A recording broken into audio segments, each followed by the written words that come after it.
kalbant apie studijų galimybės, šioje šalyje yra netgi 86 universitetai.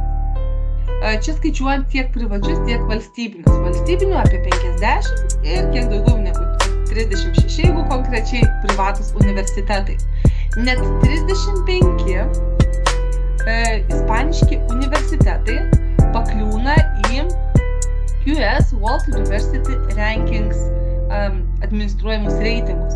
Reiškia, net 86 universitetų sąraše 35 patenka į top 1200 geriausių pasaulio universitetų. Tai iš tikrųjų labai didelis pripažinimas.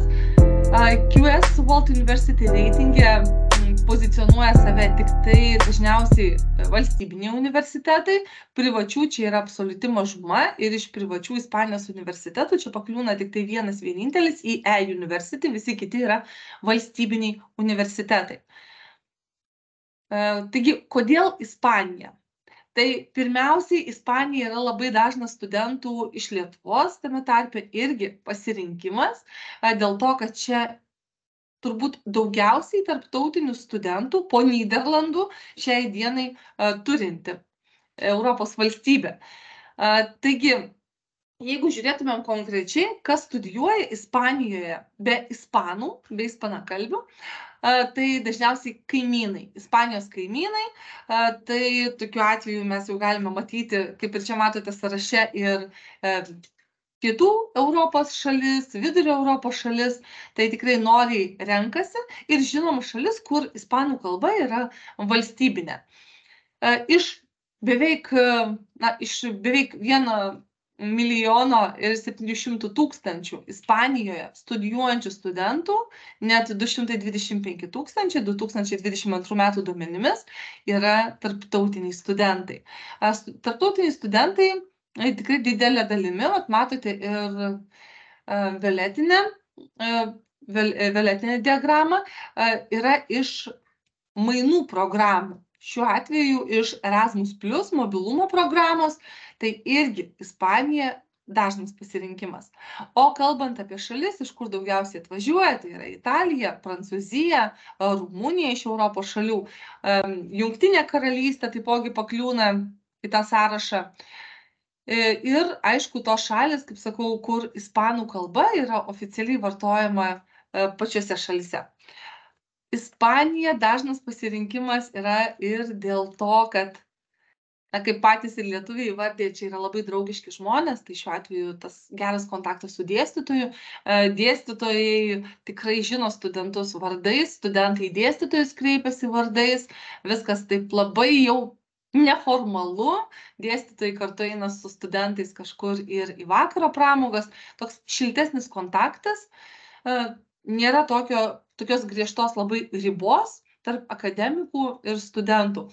Ir aišku, pats priėmimas, pats svetingumas žmonių. Kam teko būti Ispanijoje, turbūt puikiai žinot, apie ką aš kalbu ir ten lengva pasijusti kaip namuose. Ne visom aplinkybėm, bet visumoje dažniausiai girdim irgi iš studentų tokius atsiliepimus. Ispanų kalba, kaip jau ko gero ir žinome, yra viena populiariausių kalbų pasaulyje ir šiai dienai jinai reitinguojasi populiariausių kalbų ketvirtuke, tai yra po anglų, mandarinų ir hindi kalbos. Ir šiai dienai ispanų kalba kalba tikrai labai didelė populiacija pasaulio gyventojų, beveik 600 tūkstančių. Tai tokią kalbą mokėti, ypatingai jeigu ateitį siejam ar su technologiniu sektorium, ar su verslo sektorium, tikrai yra labai didelis pranašumas. Taipogi sveikas, šiltas klimatas, lyginant su tokiom atšiauresnėm galbūt žiemom pas mus, irgi kartais masina važiuoti į Ispaniją. Taip, kas ieško daugiau šilumos, noriai renkasi irgi tą šalį, kartais net ir per konsultacijas, kai kalbamės, tai sako, pavargau nuo tokio lietuviško niūraus klimato, ypač rudenį pagausėja tokių pasisakymų, kad sako, noriu studijuoti ten, kur yra šilta. Tai tokiu atveju puikus pasirinkimas yra Ispanija, Portugalija, Italija, kur žiemos yra šiek tiek švelnesnės. Ir aišku, studijų kainos ir pragyvenimo lygis. Kalbant apie studijų kainas, tai studijų kainų galima sutikti labai įvairių, priklausomai nuo to, kokį universitetą žiūrėsime. Jeigu renkame standartinius, tradicinius valstybinius universitetus, vienas kreditas įprastai yra įkainotas daugmaž 20 eurų. Tai galite sutikti labai įvairias kainas. Pavyzdžiui, vienas kreditas gali kainuoti ir kokių 14 eurų, gali būti 17, aš 20 tik sakau tokią orientacinę kainą, kad būtų lengviau susiskaičiuoti, kiekgi ta studijų kaina preliminariai universitete gali būti. Ir galite sutikti lygiai taip pat informaciją, kad vienas kreditas kainuoja 245 eurus. Tai irgi yra labai normali statistika valstybiniuose universitetuose. Tai dabar nuo ko tai priklauso? Jeigu valstybinis universitetas turi švietimo ministerijos akreditaciją, yra akredituotas pagal tarptautinius standartus, bet pačios Ispanijos vyriausybės, tai greičiausiai jis turės paprastą tą standartinę valstybinio universiteto kainą, kuri yra tarp 800 eurų ir 1200 eurų už vienerius mokslo metus. Jeigu universitetą yra akreditavusi kokia nors tarptautinė organizacija, tai yra galbūt kitos šalies universitetas arba galbūt ir valstybinė organizacija, bet studijos tame universitete yra anglų kalba ir jom reikalingi papildomi formalumai, kad ta programa būtų viešai akredituota, universitetas pasilieka teisę tą programą įkainoti savo nuožiūrą ir ji kainuoja jau nebe pagal standartinį švietimo ministerijos patvirtintą kainą, bet pagal universiteto individualiai apspręstą standartą. Tai tarkim, valstybinis universitetas Mursijoje, aš paskui apie jį dar trumpai užsiminsiu, jis turi labai skirtingas kainas. Vienos kainos, pavyzdžiui, ispaniškų programų, kur yra ispanų kalba, tai po 800, po 1200 eurų, programos anglų kalba, kadangi įsiterpia tarptautinės akreditacijos ir programa pati yra anglų kalba, priklausomai vėlgi nuo pačios programos kainuoja nuo 5700 iki beveik 15 000 eurų už vienerius mokslo metus. Tai čia kiekvienu atveju vėl žiūrime individualiai. Kuo programa yra paprastesnė, aš turiu mintyje, kad arba atitinka visiškai nacionalinį lygmenį, arba galbūt jinai yra ir anglų kalba, bet pavyzdžiui, tai yra kokia humanitarinių mokslų programa arba socialinių mokslų programa, jinai kainuoja pigiau. Bet jeigu mes kalbame apie biomokslus, apie technologijas, apie sveikatos mokslus, odontologiją, veterinariją ir panašius dalykus, tai anglų kalba universitetas pasilieka teisę įkainoti tą programą brangiau. Tai jinai gali kainuoti net ir iki 15 000 eurų ir valstybinėme universitete. Privačiuose universitetuose natūralu kainos yra aukštesnės ir čia vieneri mokslo metai be 12 000 net neprasideda, tai standartiškai yra nuo 12 iki 30 000. Reikėtų kiekvienu atveju vėlgi žiūrėti, kiek kainuoja viena ar kita programa jūsų pasirinktame universitete. Visi universitetai taiko paraiškų mokesčius ir jie tiek valstybiniuose, tiek privačiuose yra nuo 30 iki 200 eurų. Valstybiniai universitetai irgi turi teisę taikyti gana aukštus paraiškų mokesčius, kai kurie iš valstybinių universitetų, siekdami apriboti tarptautinių studentų neapgalvotus srautus, taiko paraiškos mokesčius, pavyzdžiui, ir 150 eurų vienai studijų programai. Tai yra normali praktika Ispanijoje. Na, o kalbant apie pragyvenimo lygį ir darbo galimybės, dabar Ispanijoje studijuojantys studentai vidutiniškai išleidžia tarp 600 ir 1400 eurų už metus. Didžiausią sumos dalį sudaro, aišku, išlaidos nuomai. Gali būti standartiniai bendrabučių kambariai, kai yra gyvenama vienviečiame kambaryje, daugmaž 20 amžiaus vidurio bendrabutyje.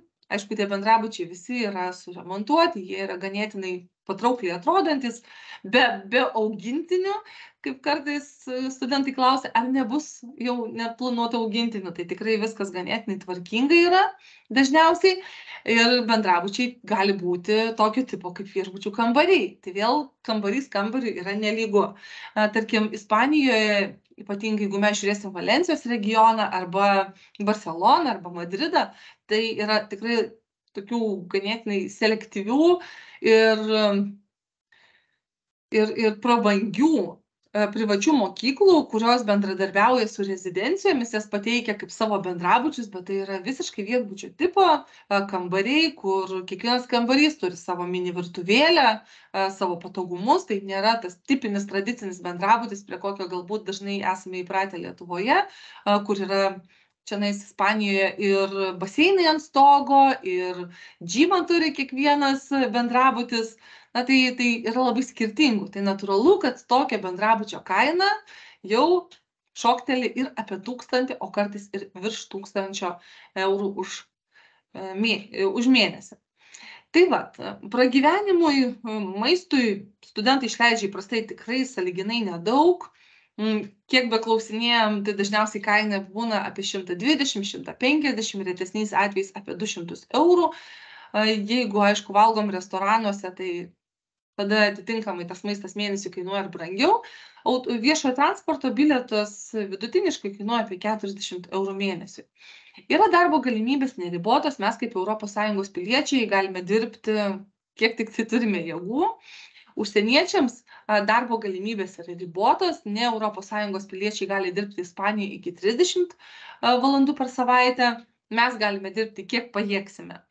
Įprastai studentai, kai nuvažiuoja studijuoti į Ispaniją, rekomenduojama per pirmus 3 mėnesius išsiimti nacionalinio sveikatos draudimo numerį, tam, kad pradėjus dirbti būtų galima gauti legalų ir oficialiai pripažįstamą sveikatos draudimą. Atlyginimai Ispanijoje, na, stebuklo turbūt nepasakysiu, nėra kažkuo pranašesni ar didesni už Lietuvos atlyginimus. Tai studentas vidutiniškai dirbdamas pusę etato, būdamas dar bakalauro pakopoje, tai yra neturėdamas kažkokių specialių profesinių kvalifikacinių žinių, dažniausiai uždirba apie 500 eurų per mėnesį į rankas. Jeigu mes jau kalbame apie magistrantus, doktorantus, tai ten atlyginimai automatiškai yra didesni. Dažniausiai magistrantai dirba jau ir pilną etatą ir universitetai sudaro tas visas sąlygas. Jeigu, žinoma, studijų programa nėra medicina ir panašus mokslai, tai tokiu atveju atlyginimas gaunasi pilno etato ir apie 1500–1800 eurų į rankas. Tai vidutiniškai bakalaurantas dirbantis gauna apie 7 eurus už valandą. Yra galimybė tiesiog taip prisidurti prie savo gerbūvio. Lietuviai, negaliu pasakyti, kad renkasi Ispaniją kaip savo tokį populiariausią variantą. Šiai dienai populiariausias numeris 1 absoliučiai tai lyderiauja Nyderlandai, bet Ispanija yra labai dažno lietuvio pasirinkimų sąraše. Ir čia matote paminėtus universitetus, su kuriais dažniausiai tenka bendradarbiauti dėl studentų stojimo. Tai pirmoji kategorija yra universitetai, kurie turi daugiau studijų programų anglų kalba, na, o po to laisvo takelio jau yra universitetai, kurie anglų kalba studijų programų arba nesiūlo visiškai, arba siūlo vos kelias. Ir netrukus papasakosiu, kodėl ir jie yra lietuvių sąraše. Taigi, jeigu trumpai kalbant apie konkrečius universitetus, tai tarkim yra tarptautinis universitetų tinklas EU Business Schools ir viena iš lokacijų tai yra Ispanija ir šiuo atveju Barselona. Studijų programos čia yra visiškai tik anglų kalba, tai yra tarptautinis privatus universitetas. Studijų kainos čia su stipendijomis prasideda nuo 12 000, be stipendijų šiek tiek virš 13 000.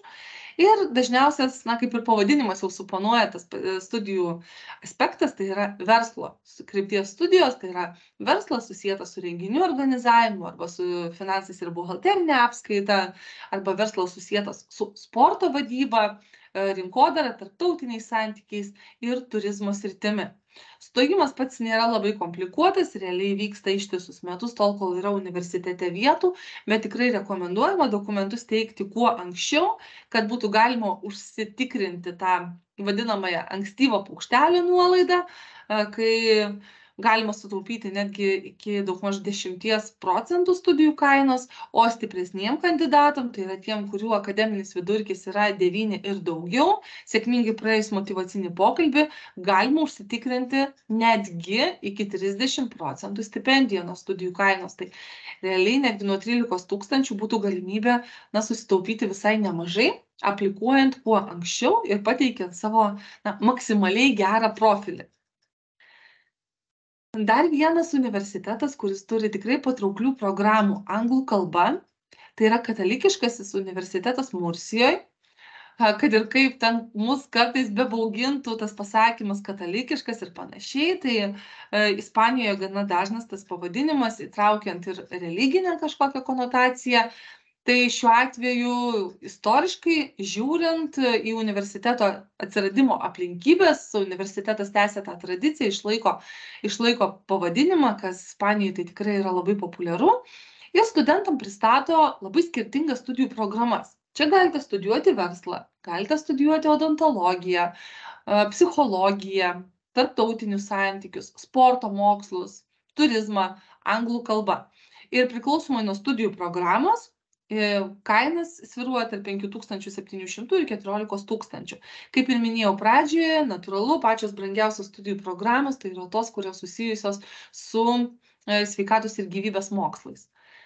Pats stojimo procesas užtrunka ganėtinai ilgai, kadangi jame dalyvauja ir motyvacinis pokalbis, ir įvairių dokumentų reikia įrodyti, kad turite labai geras žinias ir biologijos, ir chemijos, ir fizikos dalykuose, bet pasistengti tikrai verta, nes universiteto lygis aukštas, vertinimas reitinginis taipogi, ir studijų programa puikiai, pati lokacija tikrai yra labai patraukli, Ispanijos pietus, tai šiuo atveju, kas ten studijuoja, tikrai lieka labai patenkinti. Dar vienas universitetas, šiuo atveju jau dabar privatus, nes katalikiškasis Mursijos universitetas šiaip yra valstybinis, tai Universitat Europėje yra privatus universitetas, siūlantis programas anglų ir ispanų kalbomis, turi skirtingas lokacijas, tai kas nori išbandyti galimybę mokytis skirtingose vietose, jeigu jūsų programa per visas 3 vietas, tarkim, yra dėstoma, tai galite netgi 3 metus pasirinkti skirtingas vietas, bet dažniausiai tai programos būna išdėstytos pagal tam tikrus korpusus, tai kad besikartojančių programų yra tikrai labai nedaug. Ir čia studijų kaina taipogi priklauso nuo to, kokią programą pasirinksite. Bet tai yra labai plataus profilio universitetas, kur yra ir menai, ir inžinerinės programos, ir sveikatos mokslai. Ir tas stojimo procesas, negaliu sakyti, kad yra komplikuotas, kažkokių tai stebuklingų reikalavimų nėra, vėl reikėtų žiūrėti atskirai, ką planuojate studijuoti, architektams reikia portfolio, būsimiems medikams reikia ir biologijos, ir chemijos, čia tas universitetas, kur fizikos nereikalauja kaip specifinio dalyko stojant į mediciną, o visos kitos programos, tai vėlgi ganėtinai gerai stojimo procese koreliuoja su mūsų brandos atestatais, kažkokių papildomų reikalavimų pastebėti kol kas neteko. Vienas iš valstybinių universitetų, tarp kitko aukščiausiai QS World University Rankings besipozicionuojantis Ispanijos universitetas pagal bendrąją programą, bendrame profilyje, tai yra Universitato Autonoma de Barcelona. Ir čionai studijos galimos ir anglų, ir ispanų kalba. Tiesa, anglų kalbos studijų pasirinkimas nėra didelis, berods ar 6-7 programos. Didesnis pasirinkimas vis tik tai yra ispanų kalba. Anglų kalba, kadangi daugiausiai yra humanitarinių mokslų krypties studijos, tai studijos irgi kainuoja kaip valstybinėme universitete, bet šis universitetas dalyvauja dar ir kooperuodamasis su kitais Europos Sąjungos ir ne tik universitetais. Tarkim, turi labai įdomų projektą kooperacijai su Leuveno universitetu Belgijoje ir keliais Anglijos universitetais. Tai šiuo atveju yra galimybė, tarkim, 1 metus studijuoti šiame universitete Barcelonoje, 2 metus eiti į programą Leuvene, 3 metus pasirinkti arba Wusterio, arba dar vieną iš 5 Anglijos universitetų, nes ten ganėtinai didelis tinklas, ir pabaigti savo studijas būtent Anglijoje.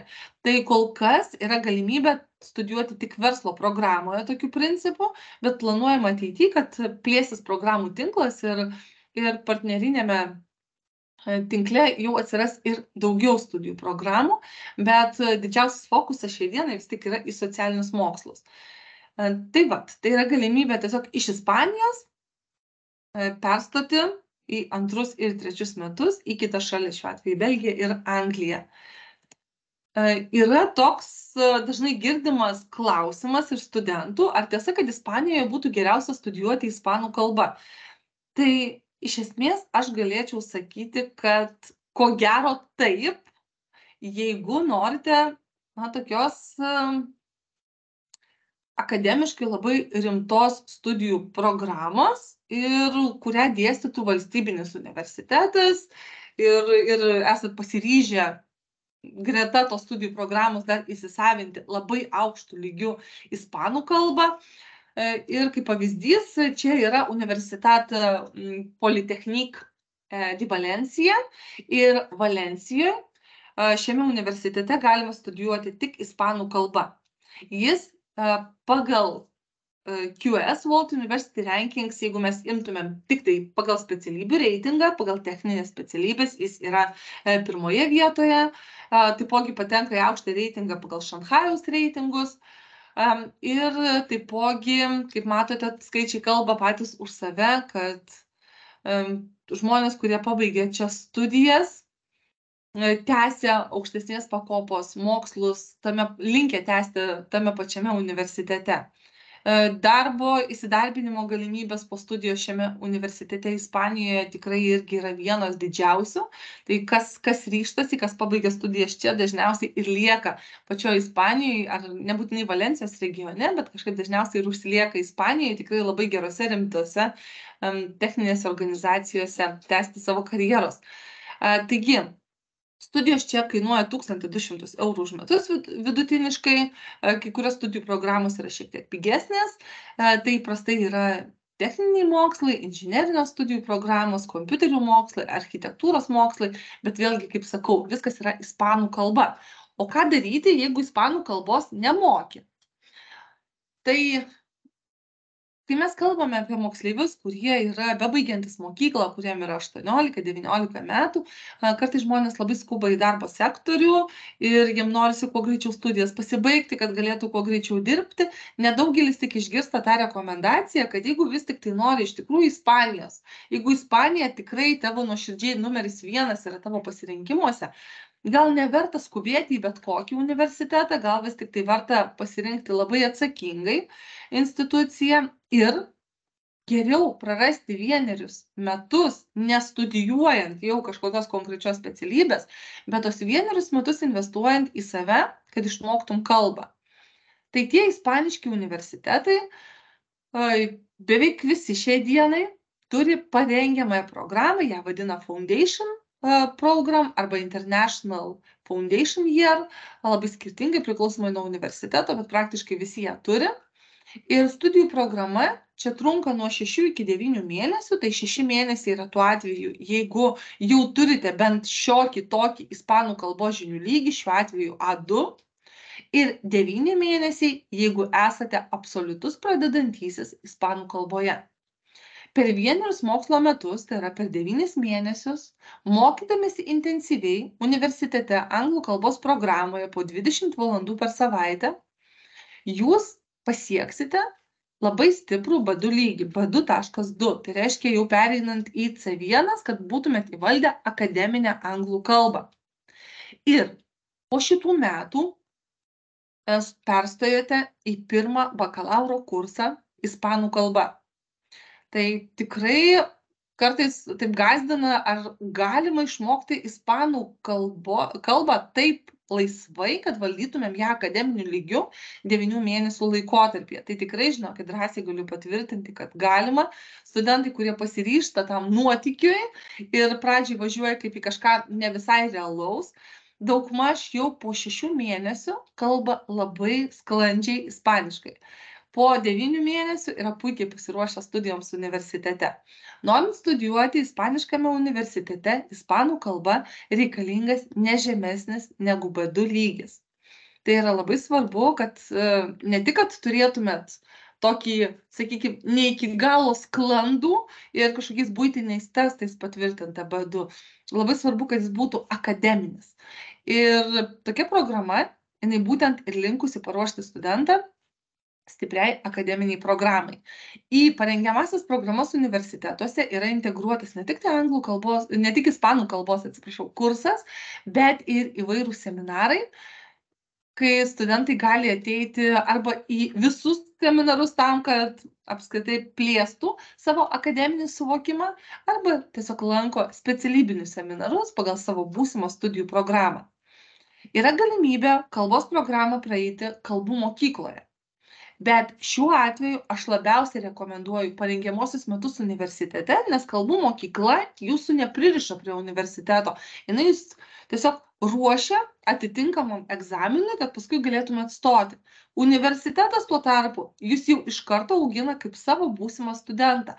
Yra sudaromos galimybės ateiti, dalyvauti paskaitose kaip laisvajam klausytojui arba tiesiog ateiti į tam tikras paskaitas jau kaip universiteto studentui.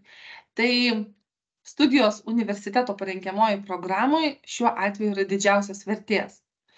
Stojimas į parengiamuosius metus stipriai jūsų neįpareigoja. Jūs tiesiog turite pateikti universitetui sertifikatą, tai yra šiuo atveju brandos atestatą, kad jūs esate pabaigę vidurinę mokyklą. Stojimo procese jūs dar jos nebūsite baigę, tai pateiksite, kai tik tai pabaigsite. O daugiau kaip ir į studento situacija labai nėra gilinamasi. Tai prasme, nėra kažkaip tai ypatingai vertinami jūsų akademiniai įgūdžiai, nes universitetas vis tiek juos pasižiūrės dar pašlifuos pagal save. Aišku, jeigu stotumėte į medicinos programą, tai tada yra kitas dalykas, ten jau stipriau reikėtų pasižiūrėti dėl biologijos, chemijos ir matematikos. Visose kitose programose dažniausiai, jeigu studentas mokosi vidutiniškai, tai yra aukščiau negu 7,5 vidurkių, problemų nekyla. O stojant tiesiai į bakalaurą, ispaniškuose universitetuose ispanų kalba, kaip ir sakiau, būtų reikalingas B2 lygio sertifikatas, tada automatiškai brandos atestatas. Jeigu stojate šiek tiek anksčiau neturėdami brandos atestato, tai 10-11 klasės pažymiai, 12 klasės pažymių vidurkis pirmame semestre. Ir lygiai tas pats galioja ir stojant į programas anglų kalba. Ispaniški universitetai labai dažnai kandidatą atsirenka ne tik pagal rezultatus, todėl pasilieka teisę priklausomai nuo programos prašyti jūsų rekomendacijų, netgi iki 2 mokytojų rekomendacijų. Taipogi pasilieka teisę ir kviesti jūs į interviu, į motyvacinį pokalbį.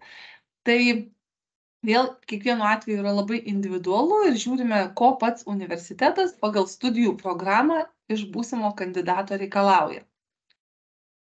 Tai kalbant apie universitetus Ispanijoje, kol kas tiek. Ir jeigu kyla daugiau klausimų, norite aptarti jūsų situaciją, aš tikrai labai raginčiau užsiregistruoti individualiam pokalbį, nes mūsų pirminė konsultacija yra nemokama, bet informacijos prasme, tai sakyčiau, turbūt net neįkainojama, dėl to, kad gaunate labai daug informacijos, gaunate konkrečius universitetų sąrašus ir konkrečias rekomendacijas, ką reikėtų dėl vieno ar kito universiteto padaryti.